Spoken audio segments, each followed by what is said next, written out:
Good morning student. तो आज की क्लास में हम बात करेंगे इंट्रा स्पेसिफिक कैटेगरीज की। इससे पहले हमने बात की थी स्पीसीज कॉन्सेप्ट की, ठीक है ना। उसी स्पीसीज कॉन्सेप्ट का ये सेकंड टॉपिक है। हमने पढ़ा था कंसेप्ट ऑफ स्पीसीज, ठीक है। स्पीसीज कंसेप्ट या कंसेप्ट ऑफ स्पीसीज, इसको हमने पिछली क्लास में पढ़ लिया था। क्या होती है स्पीसीज, ठीक है। किसने दी थी? तो कैरोलस लिनियस ने दी थी। एक बार से मैं इसको फिर से रिवाइज कर रहा हूँ। इसकी डेफिनेशन क्या होती है? तो इसकी डेफिनेशन जो होती है, मुख्य डेफिनेशन दो अलग अलग वैज्ञानिकों ने दी थी हमें, डार्लिंगटन और क्लाउजेन ने, ठीक है। इनके अनुसार सीधी सीधी बात है कि समान लक्षणों वाले वो पौधे जो आपस में प्रजनन कर सकते हैं एक ही स्पीसीज कहलाते हैं, ठीक है। और जो ओरिजिन परिभाषा थी इसकी वो ये थी कि पादपों का ऐसा समूह जो बाहरी आंतरिक, ठीक है, आकारी की, बाहरी आंतरिक आकारिकी में समानता रखता हो तथा जिसके सभी सदस्य क्या हो, जननक्षम हो तथा आपस में क्या कर सकते हो, अंतर प्रजनन कर सकते हो, जाति कहलाता है, यह स्पीसीज कहलाता है। तो यहाँ पर एक शब्द आएगा जाति और दूसरा शब्द आएगा प्रजाति, दोनों एक ही चीज है ना। जाति को भी स्पीसीज बोलते हैं और प्रजाति को भी स्पीसीज बोलते हैं, तो इसमें कंफ्यूज हमें नहीं होना है, ठीक है। अब हमारा जो टॉपिक है इंट्रा स्पेसिफिक स्पीसीज, उसको हम पढ़ते हैं कि ये इंट्रा स्पेसिफिक स्पीसीज कैटेगरीज क्या होती है। तो देखो हमने क्या किया है कि प्लांट का जब हम क्लासिफिकेशन करते हैं तो हमारा स्पीसीज जो होता है वो सबसे इंपॉर्टेंट होता है। स्पीसीज जो होता है वो हमने कहा कि ये नेचुरल टेक्सॉन है, नेचुरल वर्गक है, ठीक है। बाकी जो जीनस है, ऑर्डर है, ठीक है ना, ये क्या है, ऑर्डर है, फैमिली है, ये क्या है, आर्टिफिशियल टेक्सॉन है। तो जो स्पीसीज है, अब क्योंकि स्पीसीज तो है, स्पीसीज को तो हमने क्या मान लिया कि नेचुरल टेक्सॉन मान लिया, कि जैसे ह्यूमन की स्पीसीज है होमो सेपियंस, तो जो सेपियंस है हम ह्यूमन, होमो और सेपियंस। इसी तरह से जैसे मान लो आलू है, ठीक है ना, सोलेनम ट्यूबरोसम, सोलेनम ट्यूबरोसम। अब हमारा जो आलू है, ठीक है, ह्यूमन है, ये जो आलू है उसको ट्यूबरोसम से ही हम समझ जाएंगे कि वो उसकी स्पीसीज है। ट्यूबरोसम क्या है, स्पीसीज है। तो जिसमें ट्यूबर का फॉर्मेशन हो रहा है, सोलेनेसी कुल का ऐसा प्लांट जिसमें ट्यूबर का फॉर्मेशन हो रहा है, दैट इज कॉल्ड ट्यूबरोसम, मतलब आलू है, सीधी सीधी बात है। लेकिन क्या हो गया कि कुछ पौधे ऐसे होते हैं, कुछ पौधे ऐसे होते हैं जो एक ही जाति के हैं, एक ही स्पीसीज के हैं, ठीक है ना, एक ही स्पीसीज के हैं, लेकिन फिर भी उनमें भिन्नता दिखाई देती है। बाहर से हम जब उनको देखते हैं तो उनमें हमें भिन्नता दिखाई देती है, उनके आंतरिक लक्षणों में भी भिन्नता दिखाई देती है। तो फिर इसके लिए अलग अलग शब्दों का इस्तेमाल किया गया और उन्हीं शब्दों को हम बोलते हैं इंट्रा स्पेसिफिक कैटेगरी। मतलब स्पीसीज के अंदर भी और कैटेगरी बनाई गई। स्पीसीज के अंदर जब हमने कहा कि ये लास्ट है, लास्ट कैटेगरी होती है स्पीसीज, ठीक है। और स्पीसीज से ही हमें सारी चीजों का पता चल सकता है, उस पौधे के सारे गुणों का पता चल सकता है कि हम उसको कौन सी फैमिली में रखना है, कौन से जीनस में रखना चाहिए हमें, कौन से क्लास में हमें उसको रखना है। इन सब चीजों का पता हमें स्पीसीज से चल सकता है। लेकिन कुछ पौधे ऐसे हैं जो एक ही स्पीसीज के होते हुए भी, क्योंकि अगर हम उनको अलग अलग वातावरण में उगा रहे हैं तो उनके अंदर कुछ चेंजेज आ जाते हैं, चाहे भले वो एक ही स्पीसीज के हो लेकिन फिर भी उनके अंदर चेंजेज आ जाते हैं, ठीक है। एक ही जीनस के हो फिर भी उनके अंदर चेंजेज आ जाते हैं। तो उनको समझने के लिए, उन चेंजेज को समझने के लिए और ये पता लगाने के लिए कि भाई ये एक ही स्पीसीज के जीव है, इसको भी सब कैटेगरी में डिवाइड किया गया है और इन्हीं को कहा जाता है इंट्रा स्पेसिफिक कैटेगरीज या अंतरा प्रजातीय वर्गक, ठीक है ना। स्पीसीज के अंदर भी वर्गक बना दिए गए, स्पीसीज के अंदर भी कैटेगरी बना दी गई, ठीक है। अब वो कैटेगरी कौन कौन सी होती है, कैसे उनको हम जानते हैं, कैसे उनको हमें पहचानना होता है, उसके बारे में हम यहाँ पर पढ़ रहे हैं। तो आज का हमारा टॉपिक है इंट्रा स्पेसिफिक कैटेगरी। और मानो या न मानो 10 नंबर का क्वेश्चन यही आ जाता है, केवल इतना सा ही क्वेश्चन आ जाता है कि इंट्रा स्पेसिफिक कैटेगरी पर टिप्पणी लिखिए या इंट्रा स्पेसिफिक कैटेगरी से आप क्या समझते हैं, वर्णन करिए। 10 नंबर का क्वेश्चन यही है आपका, सिंपल सा और बहुत ही सिंपल है। समझ गए हम तो सिंपल है। और इसके अंदर से छोटी छोटी परिभाषाएं जो एक एक दो दो नंबर के क्वेश्चन बनाकर हमारे सामने परोस दी जाती है, बहुत ही इंपॉर्टेंट होती है, दो जगह काम आएगी आपके। एक तो इकोलॉजी में भी काम आ जाएगी और एक आपके इसमें भी काम आ जाएगी। तो इसलिए इस टॉपिक को पढ़ना आपके लिए बहुत ही जरूरी है, तो ध्यान से समझना है। एक एक शब्द का जो अर्थ है उसको हमें समझना है। तो पहले इंट्रा स्पेसिफिक कैटेगरी को समझते हैं कि क्या होता है। ठीक है, सामान्यतया एक ही प्रजाति के विभिन्न सदस्य बाह्य और आंतरिक लक्षणों में एक रूपता प्रदर्शित करते हैं। ठीक है, किंतु ये देखा गया है कि वातावरण और भौगोलिक परिस्थितियों के कारण एक ही प्रजाति के सदस्यों में बाह्य व आंतरिक तथा जैव रासायनिक और कभी कभी तो आनुवांशिक लक्षणों में भिन्नता होती है। जाति एक ही है, जाति क्या है, एक ही है, लेकिन फिर भी उनके जो लक्षण है बाहर से देखने पर अलग अलग दिखाई देते हैं। ठीक है, स्पीसीज एक ही है। ठीक है, जैसे कि मैं बात करूं, जैसे सरसों की बात करते हैं हम, सरसों यानी कि ब्रेसिका। ब्रेसिका की आप बात करोगे तो ब्रेसिका में आप देखोगे हमें मिलती है फूल गोभी भी मिलती है, पत्ता गोभी भी मिलती है। ठीक है ना, फूल गोभी मिलती है, गांठ गोभी मिलती है, पत्ता गोभी मिलती है, और दूसरे पत्ते वाली गोभी मिलती है। अलग अलग तरह की गोभियां मिलती है। इधर से आप आजकल चल रही है ब्रोकली, वो भी मिलती है। तो ये सब है तो एक ही स्पीसीज के, लेकिन फिर भी इनके अंदर बाहर से देखेंगे हम तो सबके अंदर कुछ ना कुछ अंतर हमें दिखने को मिलता है। ठीक है, तो इन भिन्नताओं को हटाने के लिए, ये समझने के लिए कि वास्तव में ये देखने में तो पादप एक अलग अलग लग रहे हैं, इनकी शक्ल सूरत, इनके अंदर आने वाले फ्लावर सब कुछ अलग है, लेकिन फिर भी ये ब्रेसिका ही है। ठीक है, तो इसको समझने के लिए हमने क्या किया है, अंतरा प्रजातीय वर्गों का निर्माण किया है, या इंट्रा स्पेसिफिक कैटेगरी का निर्माण किया है। ठीक है, तो ये जो अंतर होता है ये किसके कारण होता है, ये कारण, इसका कारण होता है एक तो भौगोलिक परिस्थितियां। अलग अलग वातावरण में जब हम इनको उगाते हैं पौधों को, तो उनके अंदर चेंजेज आ जाते हैं। ठीक है, तो ये जो चेंजेज आते हैं, ये चेंजेज इनके अंदर बाह्य लक्षणों के रूप में प्रदर्शित होते हैं, या फिर आंतरिक लक्षणों के रूप में प्रदर्शित होते हैं, या फिर जैव रासायनिक लक्षणों के रूप में प्रदर्शित होते हैं, और कभी कभी तो ये आनुवांशिक लक्षणों के रूप में भी जो है हमें दिखाई देते हैं, जैसे कि ब्रेसिका के अंदर हमें दिखाई देते हैं। और ये आनुवांशिक लक्षण जो होते हैं स्थायी हो जाते हैं और अगली पीढ़ी में चले जाते हैं। तो दो पौधे अगर हम सामने रख दें आपके, एक गांठ गोभी का और एक फूल गोभी का पौधा अगर आपके सामने रख दिया जाए, तो आप कहोगे कि दोनों स्पीसीज ही अलग है। देखने में ऐसा लगेगा कि दोनों स्पीसीज अलग है, जबकि वो एक ही है। ठीक है, भिन्नता होती है, तो इस वजह से इनके अंदर ये भिन्नता होती है। इन भिन्नताओं को दर्शाने वाले एक ही प्रजाति के ऐसे पादपों का समूह इंट्रा स्पेसिफिक वर्ग कहलाता है। तो ये जो ब्रेसिका है ये एक प्रकार का, इस ब्रेसिका के जितने भी प्रकार हैं यहाँ पर, ये सब क्या है, इंट्रा स्पेसिफिक जो है कैटेगरीज है। तो इनको हम क्या कहते हैं, कैटेगरी बोलते हैं। ठीक है, आवर्तबीजी पादपों में पाए जाने वाले इंट्रा स्पेसिफिक वर्गक निम्न प्रकार हैं। अब ये जो कैटेगरीज हैं वो कौन कौन सी है, इनको समझते हैं। तो पहली कैटेगरी है हमारे पास में बायोटाइप, जिसे कहा जाता है जीव प्रारूप। अब इसको समझो आप, जीव प्रारूप क्या होता है या बायोटाइप क्या होता है। देखो, दो पौधे हैं आपके पास में, एक पौधा ये है ए, इसको मान लो आप, और दूसरा पौधा जो है वो है आपका बी। ये है ए और ये है बी। ठीक है, अब ये दो पौधे हैं और ये दोनों ही क्या है, अलग अलग स्थानों पर उगते हैं। जैसे मान लेते हैं कि ये इंडिया के अंदर उग रहा है, ये इंडिया का है, और ये पाकिस्तान का है, ये समझ लेते हैं पाकिस्तान का है। ठीक है, अलग अलग स्थानों पर उग रहे हैं, लेकिन समान वातावरण है, वातावरण इनका समान है। इंडिया और पाकिस्तान के वातावरण में ज्यादा अंतर नहीं है। तो इंडिया में उग रहा हो पौधा या फिर पाकिस्तान में उग रहा हो, ठीक है, लेकिन स्थान क्या है इनका, अलग अलग है, और एक ही वातावरण में उग रहे हैं।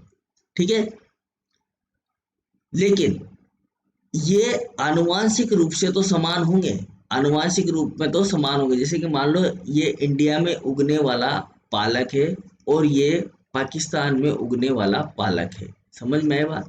तो इंडिया में उगने वाला और पाकिस्तान में उगने वाला पालक, देख रहा है आपने, ये भी पालक है, ये भी पालक है, लेकिन यहाँ पर जो पालक आ रहा है वो पालक का जो पत्ता है वो ऐसा गोलाकार है, जबकि पाकिस्तान में उगने वाले जो पालक है उसका पत्ता कैसा है, ऐसा है, छितराया हुआ है।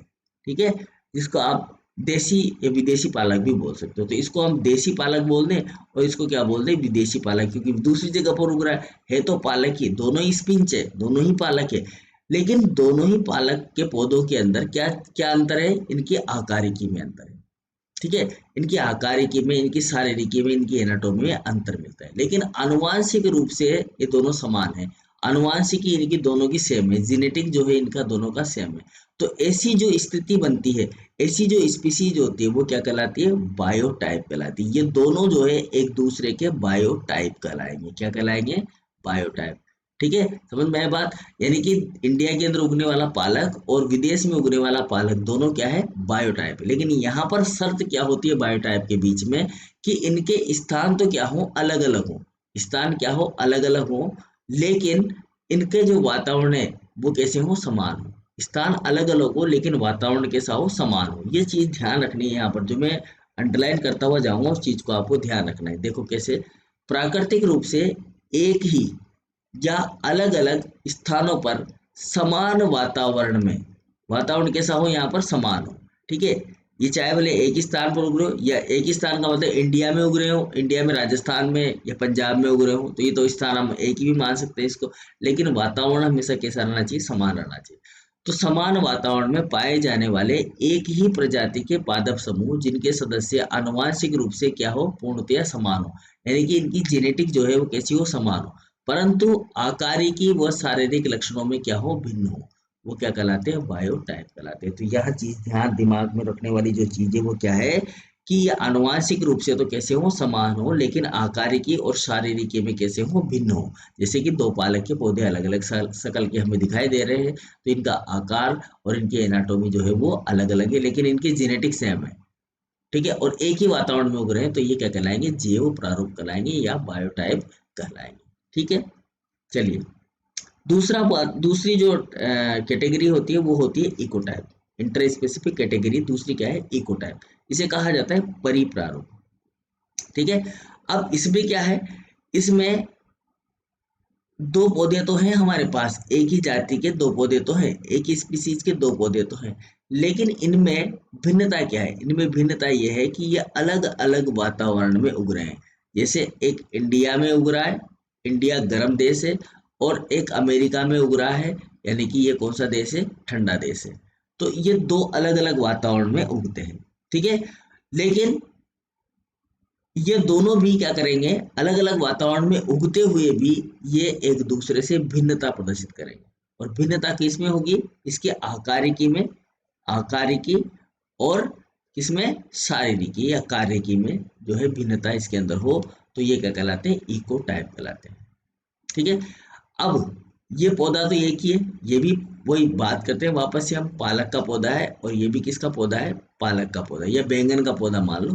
ठीक है, अगर हम इस अमेरिका वाले पौधे को लाकर इंडिया में उगा दें, पालक को, इस पालक को, अमेरिकन पालक को हम इंडिया के अंदर उगा दें, या इंडियन पालक को अमेरिका में ले जाकर उगा दें, तब भी ये अपने आप में चेंज नहीं होंगे, अपने आप में चेंज नहीं करेंगे।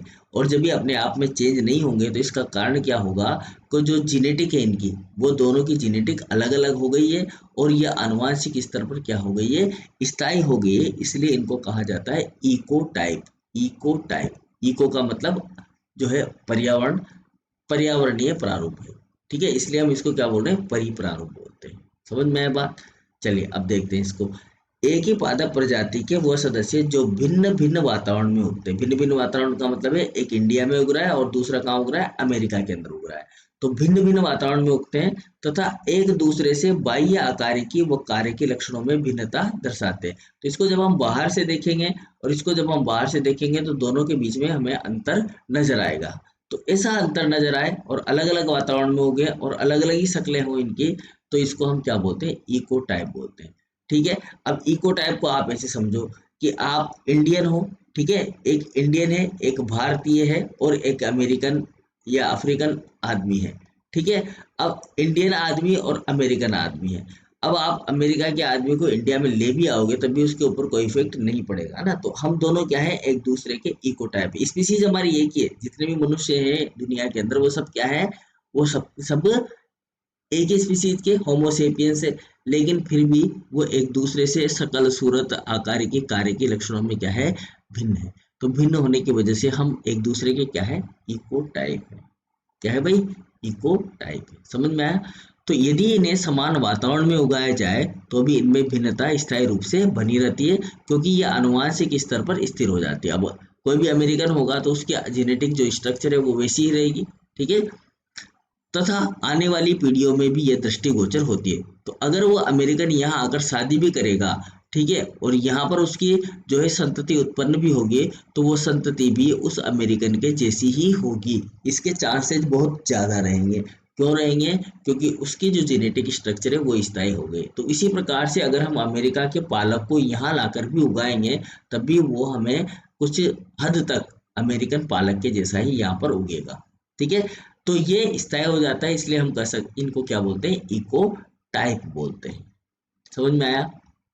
चलिए, तीसरा होता है इकोफेन, या फिर इसको कहा जाता है इकेड, अनुकूलक या पारिज। ठीक है, तो अब एक तो था बायोटाइप, दूसरा था इकोटाइप, तीसरा है इकेड या इकोफेन। ठीक है, अब इसमें क्या होता है? इसमें भी जो सदस्य होते हैं वो एक ही जाति के होते हैं। ठीक है, लेकिन इनको भी हम कहाँ उगा रहे हैं? अलग अलग वातावरण में उगा रहे हैं। ये एक ही जाति के सदस्य हैं और वही अलग अलग वातावरण है। ये जो है, ये कोई एक्स देश है और ये कोई वाई देश है। वही अब हम इंडिया या अमेरिका मान लो, दोनों अलग अलग जगह पर उग रहे हैं, अलग अलग वातावरण में उग रहे हैं। ठीक है, लेकिन इन दोनों की जो शकल सूरत है, इनके जो इनके इनके अंदर जो डिफरेंस है वो बहुत कम है, लो डिफरेंस है।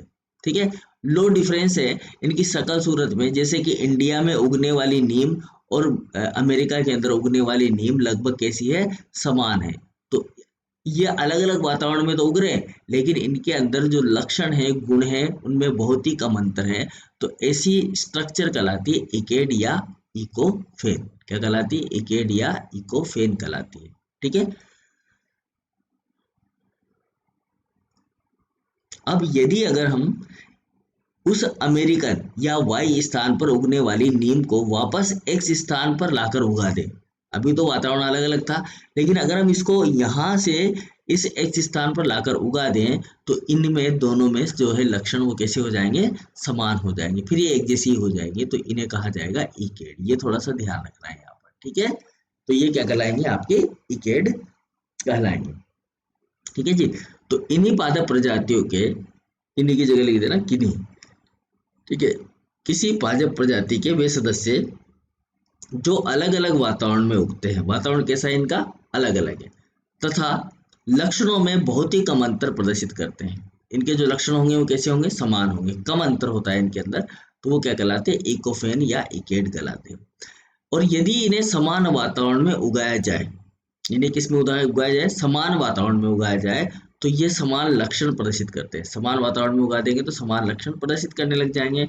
तो फिर इनमें भिन्नताएं आनुवांशिक स्तर पर स्थिर नहीं होती। यही कारण है कि यहाँ आने के बाद ये वापस से अपने जैसे हो जाते हैं, इसलिए इनको क्या कहते हैं? हम इकेड या इकोफेन कहते हैं। ठीक है, चलिए नेक्स्ट चलते हैं। वैरायटी। वैरायटी भी हम यहाँ पर इस्तेमाल करते हैं, और वैरायटी के लिए हम जैसे कि पीली सरसों, काली सरसों, फूल गोभी वगैरह की बातें करते हैं। ठीक है, तो किस्म के बारे में, जो वैरायटी या किस्म है, इसके बारे में सबसे पहले कैरोलस लीनियस ने अपने ग्रंथ, एक ग्रंथ लिखा उसने, क्रिटिका बोटनी का, 1 नंबर का क्वेश्चन पूछा जा चुका है कि कैरोलस लीनियस ने किस्म जो इंटर स्पेसिफिक कैटेगरी है उसका वर्णन कौन सी पुस्तक में किया है? तो कौन सी पुस्तक है? क्रिटिका बोटेनिका में किया है। ठीक है, अब ये क्या होता है? किस्म क्या होती है?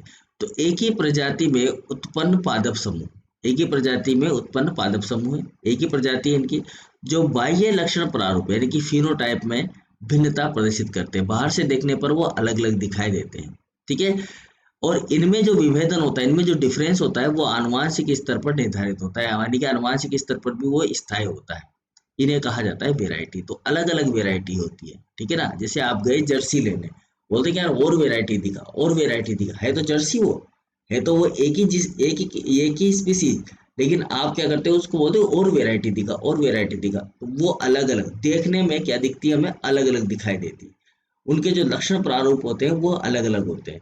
ठीक है, तो उनमें जो हमें उनकी जो शक्ल सूरत, जो उनके बाह्य प्रारूप जो हमें दिखाई दे रहे हैं, उनमें भिन्नता किसके कारण है?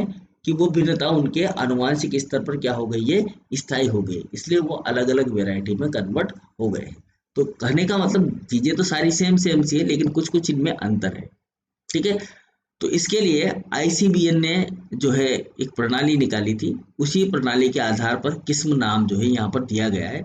तो इसके अनुसार आईसीबीएन के अनुसार उपजातियां, ठीक है ना, सब स्पीसीज या किस्म के नामकरण की प्रक्रिया स्थापित की गई और इनका नामकरण त्रिपद नाम पद्धति के आधार पर किया जाता है, ठीक है ना। तो वेराइटी जो होती है वो त्रिपद पद्धति में आती है, मतलब जो एक तो बाइनोमियल पद्धति होती है वर्गीकरण की, ठीक है, जिसमें हम जेनेरिक नेम और स्पीसीज का नाम लिखते हैं, और त्रिपद पद्धति में हम वेराइटी का नाम लिखते हैं। तो जीएसवी उसको आप समझ सकते हो, एक तो जीनस का नाम लिखते हैं हम, ठीक है ना, जीनस का नाम लिखते हैं। दूसरा नाम स्पीसीज का नाम होता है, स्पीसीज का, जैसे कि अभी होमोसेपियंस की हमने बात की, ठीक है।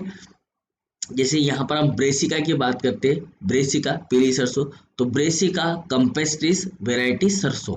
तो जिस सरसों को हम ब्रेसिका कंपेस्ट्रिस बोलते हैं, जिस सरसों को, वो सरसों उसकी वेराइटी है, ठीक है। और ब्रेसिका जो है उसका जीनस है और कंपेस्ट्रिस उसकी क्या है, स्पीसीज है। समझ में आए? और ये जो सरसों है वो वेराइटी है। तो यहाँ पर ये तीन नाम का इस्तेमाल किया जा रहा है एक चीज को समझने के लिए, इसलिए हम इसको क्या बोलते हैं, त्रिनाम पद्धति बोलते हैं, ठीक है। जनरली हम द्विनाम पद्धति का इस्तेमाल करते हैं, जिसमें हम ब्रेसिका कंपेस्ट्रिस जीनस और स्पीसीज का नाम ही लिखते हैं। लेकिन जब स्पीसीज में ज़्यादा अमाउंट हो जाती है, ज़्यादा संख्या में पौधे मिलने लग जाते हैं, अलग अलग रूप उनके हमें नजर आते हैं, एक ही वातावरण में उग रहे हैं, तो फिर ऐसी स्थिति में हम उसको क्या देते हैं, नाम, किस्म नाम दे देते हैं, ठीक है ना। तो आजकल जो है जो हम नाम दे रहे हैं वो किस्म जो है हमारे लिए इम्पोर्टेंट होता है। बाकी बायोटाइप, इकोटाइप, इकेड, इकोफेन, ये सब इकोलॉजी में काम आते हैं हमारे, ठीक है ना। तो यहाँ पर त्रिनाम पद्धति के द्वारा किया जाता है इनका नामकरण। जैसे कि पीली सरसों जिसे हम मस्टर्ड बोलते हैं, उस मस्टर्ड का नाम है ब्रेसिका कंपेस्ट्रिस और उसकी वेराइटी यानी कि किस्म है सरसों, ठीक है। इसी प्रकार से काली सरसों आती है, ये तो पीली सरसों की बात, काली सरसों या ब्लैक मस्टर्ड, इस ब्लैक मस्टर्ड का नाम है वही ब्रेसिका कंपेस्ट्रिस है। देखो इसका भी नाम कंपेस्ट्रिस है, इसका भी नाम कंपेस्ट्रिस है, लेकिन दोनों की शक्ल सूरत देखोगे तो आप अलग अलग दिखाई देती है हमें। दोनों की शक्ल सूरत का मतलब एक पीली सरसों है, एक काली सरसों है।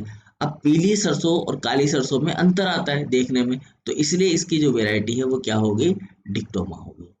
जो काली सरसों है उसकी वेराइटी डिक्टोमा, और जो पीली सरसों है उसकी वेराइटी क्या है, सरसों है, ठीक है। इसी तरह से फूल गोभी और पत्ता गोभी की बात करो आप, फूल गोभी की बात करोगे तो उसको बोलते हैं हम कॉलीफ्लावर, और पत्ता गोभी को अंग्रेजी में बोलते हैं कैबेज। दोनों की शक्ल सूरत देखोगे तो आप अलग है, लेकिन इनका जो जीनस है और उनकी स्पीसीज है वो सेम है। जैसे इसकी ब्रेसिका ओलेरेसिया है, इसकी भी ब्रेसिका ओलेरेसिया है, लेकिन इनकी वेराइटी अलग अलग है, क्योंकि दोनों स्पीसीज तो सेम है, लेकिन इनकी जो शक्ल सूरत है, इनके जो फिनोटाइपिक लक्षण है वो डिफरेंट है।